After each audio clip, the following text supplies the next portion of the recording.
Tunawasalimu nyote katika jina la Bwana wetu Yesu Kristo.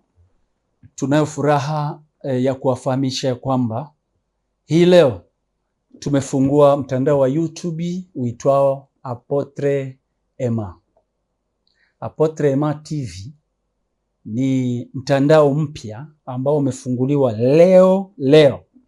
Na hiki ni kipindi cha kwanza cha huu mtandao mpya wa Apotre Emma. Maana yake hii Apotre Emma iko tofauti na ile Apotre Emmanuel TV. Ile Apotre Emmanuel TV itakuwa ni kipindi, ni mtandao, channel ya kuonesha ya kuhubiri watu kwa lugha ya Kirundi, tukifundisha na kuhubiri. Lakini Apotre Emma ni mtandao wetu ambao umefunguliwa, mtandao wa YouTube utakaoelekea kwa wanatufunza natoa mafundisho kwa lugha ya Kiswahili. Wale ambao wanaelewa Kiswahili wako Kongo, wako Tanzania, Kenya, na wale ambao wako hapa Burundi ambao wanaelewa Kiswahili wataendelea kupata neno la Mungu kwa lugha ya Kiswahili. Ni vizuri watu wote waweze kupata hiyo neema ya kuweza kupata injili katika lugha zote. Kwa hiyo nina furaha kubwa ya kuwakaribisha katika hii TV yetu itwayo Apotre Emma TV, ambao ni mtandao wa mafundisho ya lugha ya Kiswahili. Karibu sana. Nitakufurahia ikiwa utaendelea kuwa pamoja nasi, ukifanya subscribe, ukibonyeza pale kwa share na kuendelea kusambaza hii injili ambayo tunawapa kwa wengine, kwa sababu nyakati tulizomo ni nyakati zinaonekana kama ni nyakati za mwisho. Anytime Yesu anaweza akaja kuchukua kanisa lake. Ni heri tuhubiri injili na tuwafikie wote, kwa sababu anasema ya kwamba dalili za kuja kwake, injili itahubiriwa kwa mataifa yote, baadaye atakuja kuchukua kanisa. Basi tueneze injili kupitia hata mitandao kwa lugha tofauti, ili watu wote wasikie habari za Yesu. Karibu sana kwa neno la Mungu ambalo nataka tuzungumzie kwa muda huu kuanzia leo kwa mtandao wetu. Maneno ya Mungu ambayo nataka tuzungumzie leo yako katika kitabu cha Mathayo sura ya 16 mstari wa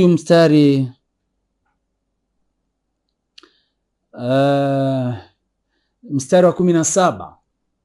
Nasema, na ishara hizi zitafuatana na hao waaminio, kwa jina langu watatoa pepo, watasema kwa lugha mpya.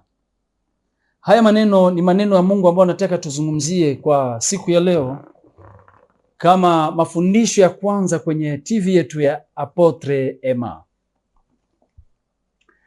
Ni maneno tulisikia kwamba Biblia inatuambia hapo katika Mathayo sura 10 hapo Mathayo, umesikia hapa Mathayo 16 mstari wa 17 ya kwamba kwa jina langu, akawaambia mitume, nendeni mkahubiri injili, na kwa jina langu mtatoa pepo. Hilo ndio neno nataka kuzungumzia. Kwa nini Yesu aliposimama mlima wa Mizeituni na kuaga wanafunzi akirudi mbinguni alizungumzia kwa jina langu mtatoa pepo? Maanake aliwapa oda, aliwapa mamlaka katika hilo jina likuu la Yesu Kristo kutoa pepo. Kwa nini Yesu alisisitiza mtoe pepo? Ni kwa sababu maadui wakubwa wa kanisa ni mapepo. Maanake mapepo ni vitumikisho vya shetani katika ufalme wake, kuangamiza wanadamu, kuwatesa wanadamu, kuwapa magonjwa, kuwakataza kuchuza, wasichuzi wasifaidiki, kuwanyang'anya baraka zao, wasiwezi kukusonga mbele. chochote wanachokipiganisha katika maisha kinakataa. Haya mapepo ndio yanafanya kazi kwa kumziwia mwanadamu asiwezi kuendelea. Sasa Yesu, kwa sababu alijua ya kwamba haya mapepo ndo adui mkubwa wa mwanadamu, akasema watakaoniamini, enendeni mkahubiri Injili, na hiyo Injili mtakayohubiri, mkumbuke ninawapa mamlaka kwa jina langu Yesu Kristo, mtakemea pepo, mtawatoa pepo wachafu, mtawaondoa ili watu wawe huru. Mnapewa na mamlaka hayo. Sasa tunazungumza kuhusu pepo. Pepo ni nani? Pepo katika Kiingereza tunaweza spirit. Katika Kiswahili tunaweza tukatumia tena vizuri, tukiwataja vizuri ni roho chafu. Katika Kiingereza ni bad spirit. Katika Kiswahili ni roho chafu. Lakini haya maspiriti, haya maroho, aitoa mapepo, aitoa mizimu, aitoa mambo tofauti, yana makundi. Kuna kundi la roho chafu ziitwazo mizimu. Hili kundi la kwanza liitwalo mizimu ni kundi ambalo ni spiriti za wanadamu wanaokufa, wakifa wanatoka katika mili yao, kwa sababu mwanadamu si nyama tu, bali mwanadamu halisi ni spiriti, ni roho. Sasa huyu roho akae ndani ya mwili ndo mtu halisi, ni spirit, kwa sababu tuliumbwa kwa mfano wake Mungu. Yeye ni roho, alitutia ndani roho, alituumba kama roho ikaao katika mwili wa binadamu, wa nyama na damu. Sasa hizi spiriti, mtu anapokufa, maana yake tafsiri ya kifo ni utofauti wa spirit, roho ya mwanadamu, na mwili. Roho inakwenda katika ulimwengu wa rohoni, mwili unabaki katika dunia hii na kuzikwa na kuoza na kusambaratika, nageuka mavumbi. Sasa huyu anapokufa bila kumpokea Yesu, Biblia inatuambia penye anakwenda. Zaburi ya 55 mstari wa 15 panasema, kifo kiwajie ghafla, washuke waende kuzimu wangali wanaona, kwa sababu ya dhambi wazitendao moyoni na nyumbani mwao. Wanashuka kuzimu wakiona. Manake mwanadamu akifa, spiriti yake inatoka ndani ya mwili, kama hakumpokea Yesu kama Bwana Mwokozi, inahamia katika ulimwengu mwingine wa roho ambao unaitwa kuzimu, kama jinsi Zaburi pametueleza. Hapo kuzimu ni makao ya spiriti ya watu waliokufa bila kumpokea Yesu. Hao watu waliokufa bila kumpokea Yesu wanakaa hapo, wanasubiria siku moja watafufuliwa na kuhukumiwa na kutupwa katika moto ambao ni ziwa la moto wa milele, moto ulioandaliwa Shetani na malaika zake. Hilo ni kundi la kwanza, wanadamu wanaofia katika dhambi wanakwenda kuzimu. Kundi la pili liitwalo kundi la majini, na hilo ni spirit, ni kundi la spirit, ni kundi la inazo ni roho chafu, bad spirit. Hii majini nayo ni vitumikisho tena vya Ibilisi. Kazi za majini ni kuja kuingia ndani ya mwili wa mwanadamu angali hai na kumshawishi. Kila mtu anafahamu hayo. Hakuna mwenye anaweza akaiba tu, hakuna mwenye anaweza akapigana tu, hakuna mwenye anaweza akafanya kibaya kabla hajapambana na sauti mbili ndani mwake. Sauti mwambiayo iba au utatajirika ni sauti ya jini wala mzimu. Inaongea, yeye anafikiri ni mawazo. Lakini kuna nyingine, sauti ya pili ndani ya mwanadamu inamwambia usiibi, madhara ya wizi ni mabaya, kwa sababu spiriti hii, roho ya mwanadamu ikiwa ndani ya mwili wake, eyo binafsi yeo ni takatifu, imeumbwa bila dhambi, iliumbwa isitendi dhambi. Ndio maana haitaki ubaya. Ndio maana hata mwenye dhambi anapotenda dhambi, dhamiri zake za ile roho safi iliyotoka kwa Mungu inamkosesha amani, inamwonyesha ili ulifanya ni kosa tu, kwa sababu mtu hakuumbiwa kutenda mabaya. Sasa ile majini inamshawishi, iba, angalia, bomoa pale, ukipata hizi hela utanunua gari, utanunua nyumba, utakuwa na pesa, chukua. Lakini ingine sauti inamwambia, ya roho yake inamwambia hapana. Sasa hizi spiriti majini ziliumbwa ili zimjaribu mwanadamu. Majini hayakuumbwa na Mungu. Majini hayakuumbwa na Mungu. Sio kila kitu kiliumbwa na Mungu. Hapana. Kuna vingine viliumbwa na shetani. Haya majini yaliumbwa na shetani. Kama jinsi mwanadamu ana mamlaka, uwezo wa kutengeneza, anaunda robot na inazungumza na inafanya kazi, anaikontrol mwanadamu kiakili, kikompyuta. Je, shetani ndio angeshindwa kuumba majini na yeye ayakontrol, yafanye kazi? Aliyaumba, aliyatengeneza majini, akayatia ndani chuki ya mwanadamu. Hakuwapa uwezo wa kula kingine, akawaambia mtakula nyama ya watu na damu ya watu ndio kinywaji chenu. Akaviumba hivyo viumbe majini. Ndio maana katika Biblia hautapata majini. Utayapata majini unapokuwa unakemea, ndio unakutana kumbana nayo ndani ya mwanadamu. Siri zao kubwa tulizijua kutokana na kitabu kingine hicho kinachoitwa Surati Jin, ambayo inazungumza habari za majini. Ndio tulijua hivyo viumbe kama vipo.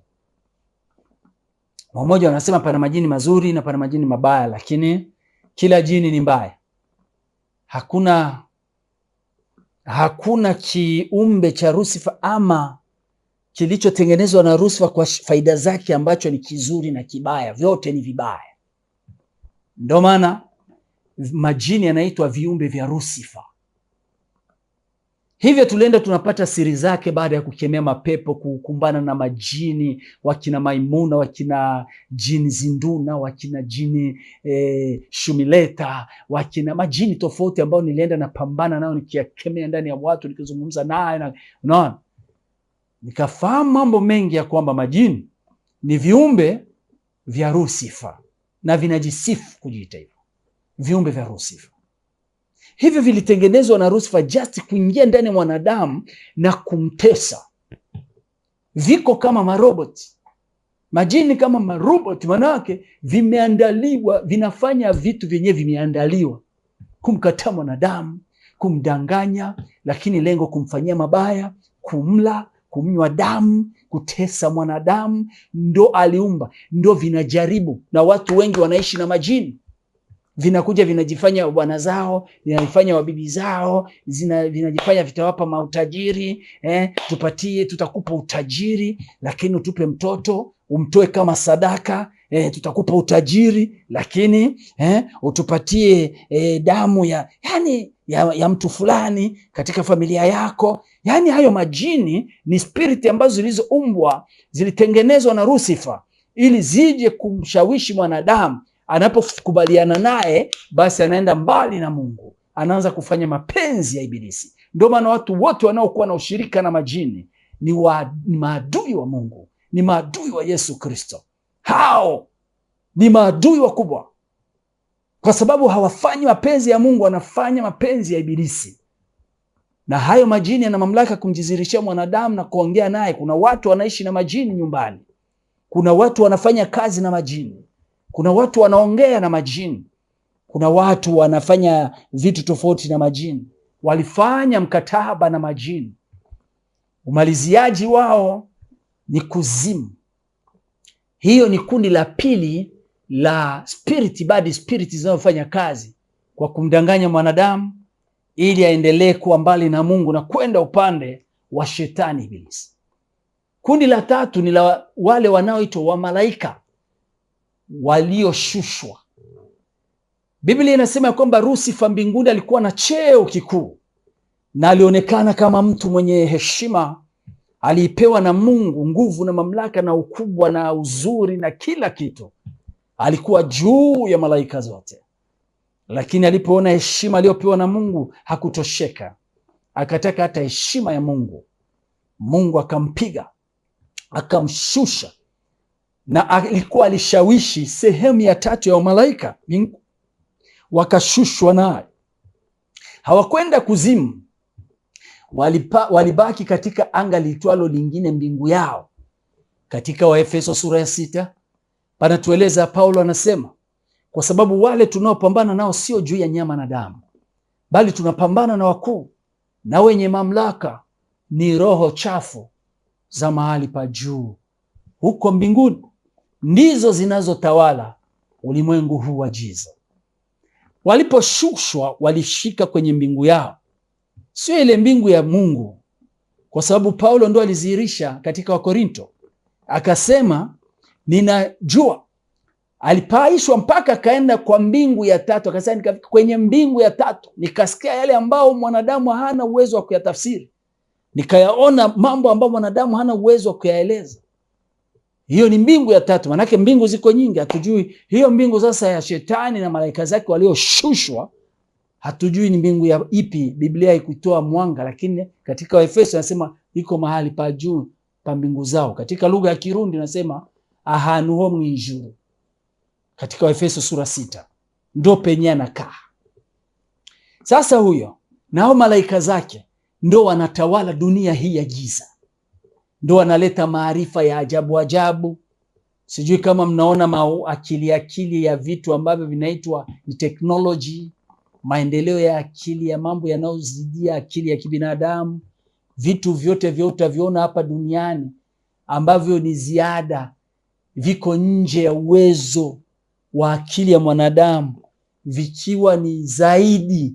Hiyo ni ufunuo kutoka katika hizo anga, ndo wanatoa huyo akili zaidi, ndo wamoja wanaliita technology. Lakini ukiangalia ni mamoja, vyote vinatoka huko huko, kwa sababu hii technology, ujuzi wa ajabu wa dunia hii mwingi ni revelation kutoka kwa wale wa malaika walioshushwa.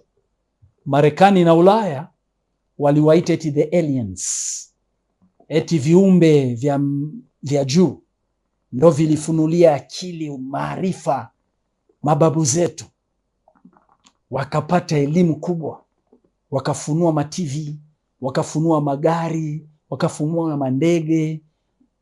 Wanavita ni vya kizungu, lakini vyote tu ni uchawi, ingala vinaitwa ati ni ujuzi. Sasa nataka nikuulize, huyu Mwafrika ambaye aliyefunuliwa na mizimu wala majini, uwezo wa kutembelea kwenye ungo, anaenda kukinda, anakwenda kuwanga na anatembea kwenye ungo, turuke Ulaya. Huyu alipewa uwezo wa kukinda na wanauita uchawi kwenye ungo na anakwenda. Lakini Ulaya huko na wao wamepewa huyo ujuzi, wakauita technology, wakaubatiza jina nzuri technology, wakatengeneza mambo yanazidi fahari ya kibinadamu, kitu kiitwacho ndege. Ndege inapaa juu, inatembea. Tofauti ni ipi na huyu ungo? Huyu ungo wanauita uchawi, alafu huyu wanaoita technology, lakini style ni moja.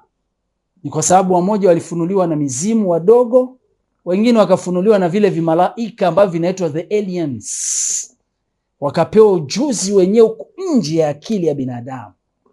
Unaweza ukanieleza aje wewe? Unaweza ukanieleza vipi video call? Mimi niko hapa ofisini, nijichukue hivi niongee, mtu iko Washington anione vizuri hivi niko naikana naongea. Hii ni akili ya ziada. na nataka niwaeleze ya kwamba huu ni ufunuo wa rohoni watu walipewa, na wazungu walituambia kuazi ya kwamba huu ujuzi, teknoloji ya hali ya juu ni ufunuo wa aliens, waliwapa babu zao wakafunua hii yake. Sasa unafikiria hao ma aliens ni wanani? So unasikia ni wale malaika walioshushwa wanaoitwa the aliens mahali pa juu huko, ndio walitoa hii maujuzi ya mbinguni, kwa sababu mbinguni vitu vya huko ni tiktak, ni hapo hapo, ni kama mapicha anashika tu hivi lisha kushika, vya mbinguni hapo hapo. Huu ni ujuzi wa huko juu, ni vitu spiritual. Hii kumuona mwanadamu iko ndani ya TV anacheza mpira, anaongea, anaruka, hivi ni spiritual, kwa sababu hata ukikienda kumshika au mpati, ni spiritual things, ni vitu vya kiroho. Kama jinsi unaweza ukakiona usikishiki, manake ujuzi uko katika kode, katika hali ya kiroho, waliofunuliwa na wale waliotoka mbinguni, walijua akili ya mbinguni, afu wanakuja wanawapa. Na ujue ya kwamba Mungu hakupendelea wanadamu wawe na hii akili ya ziada hii. Hapana. Ingelikuwa Mungu angitaka hiyo, basi wakati Yesu alikuwa duniani angitengeneza kwanza picha hii kamera, alafu atuachie basi picha tuwe tunamuona. Mungu hakutaka vitu spiritually, vitu vya kiroho vije kuchangamana na vitu vya kimwili.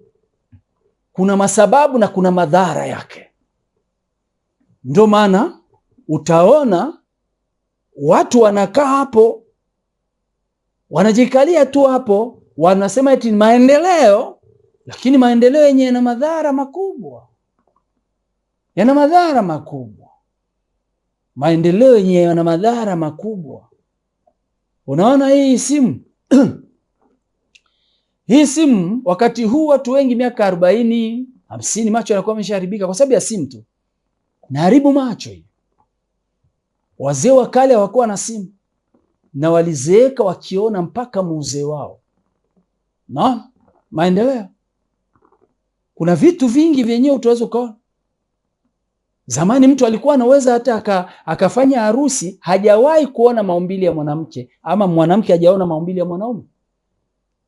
Lakini haya maendeleo ya picha ina video, wote wanaona hapa kwenye kompyuta, kwenye masimu, wanaviona.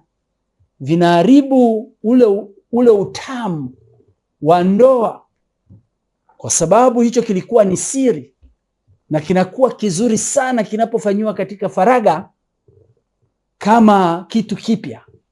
Lakini kwa sababu alikitia barabarani kila fasi, shetani alijua ndoa hazitadumu. Ndio maana wazee wetu wa zamani waliweza kudumu sana katika ndoa. Lakini za leo, nenda Marekani, utakuta mtu yuko na miaka 40 lakini amechenchi wake karibu 8, kwa sababu ya hayo maendeleo ambayo yana mitego yake kisiri.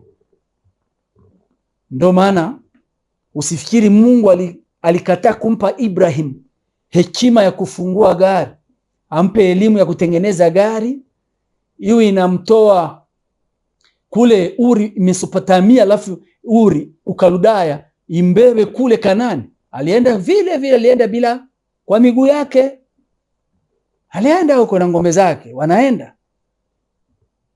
Hakushindwa kumpa hiyo akili, kwa sababu Mungu hakutaka vitu vya elimu ya kiroho ije katika ulimwengu huu, kwa sababu Mungu alijua gari ikija watu hawatadumu, mifupa yao haitakomaa. Leo unaita eti maendeleo, unaita maendeleo, lakini sio maendeleo, ni yana madhara makubwa kwa maisha yako. Unakaa ofisini, ukitoka ofisini unaingia gari, unakwenda huko downtown, unamaliza, haukutembea na miguu, unarudia tena, mwezi unapiga, mwaka ile mifupa na nguvu za kutembea zinaisha mapema. Ndio maana wa vijana wa leo miaka 40 anakuwa anatembea kama mzee. Miaka 50 mifupa, kwa sababu yeye anaitwa ni maendeleo, eti ni tajiri, anatembelea gari. Lakini Mungu hakutaka hiyo. Alitaka tutembee na miguu, ili hii miguu kadiri ya jinsi alitumba katutia katika dunia hii kadiri ya kutembea ndivyo mili inaendelea kukomaa na kuweza kuishi vizuri. Lakini ujuzi ukaja eti ni maendeleo. Tizama watu matajiri wengi wanaumwa miguu, wengi wanaumwa migongo, hawatembei na miguu. Sasa unaita maendeleo. Sasa huu ujuzi wote hao malaika vilioshushwa kutoka mbinguni viliwapatia wanadamu elimu yenyewe inaitwa ni maendeleo, lakini ukiangalia kimoja kwa kingine kina madhara makubwa. Ndio maana Mungu akuvitoa. Vinaanza hapa karne ya 19 hapa wana 19 16 maendeleo ya maajabu ajabu, lakini kwenda kule makarne ya mbele kule hakuna hivi, havikuwa. Na watu walidumu na watu waliishi vizuri na waliendelea vizuri. Swali liloko sasa, mchungaji, unaniuliza sasa, kama hii ni ujuzi kutoka huko, kwa nini tunatumia simu, tunatumia hii, tuna TV? Si makosa? Sio makosa. Yesu alisema, sikwambia waondoe duniani, bali walinde katika dunia hii. Maana yake hivi vinatusaidia. Ndio maana Mkristo anapaswa kuwa na hekima. Unapotunza simu, ujue cha kutizama na chenye haufai kutizama. Kitumikishe hiki hata kilikuja katika ujuzi wao huo. Kitumikishe kuhubiri Injili, kusoma neno la Mungu, kuangalia filamu za Mungu, kuhubiria hemo, kompyuta hivyo hivyo, TV tizamo kitia nyimbo za Mungu. Vitumie kwa upande wa faida ya Mungu. Usitumie katika upande mbaya. Usitizami filamu za ngono, usitizami mapicha ya aibu, usitizami filamu za mauaji, kila mauaji yenye lengo mbaya. Ujilinde kabisa katika maisha yako, kwa sababu kuna wetu wanacheza mafilamu za spirit za mauaji wakitoa makafara. Wewe unatizama kisa wako wanachinja watu, wanatoa ni filamu, una zaidi ni filamu. Jilinde kuangalia, ina madhara na power fulani. Kuna zenye ufai, zenye hazina historia yoyote. Yaani unakuwa mtu wa elimu na hekima katika ulimwengu huu ulipompokea Yesu. Ujue maendeleo yote sio kwa sababu ni mapenzi ya Mungu. Hapana, kuna yengine maendeleo yalifunuliwa na vile vimalaika vilivyoshushwa, zile spirit zikawafunulia siri zingine ambazo wewe unaona ni maendeleo, lakini kwa ukiingia kwa undani zinakuharibia kitu fulani.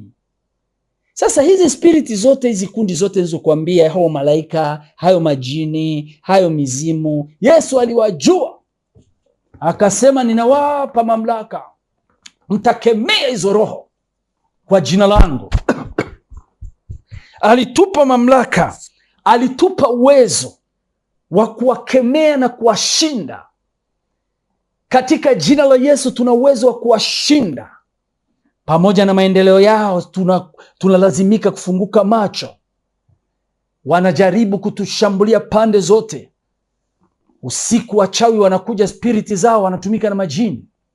Wanashambulia nyumba za Wakristo.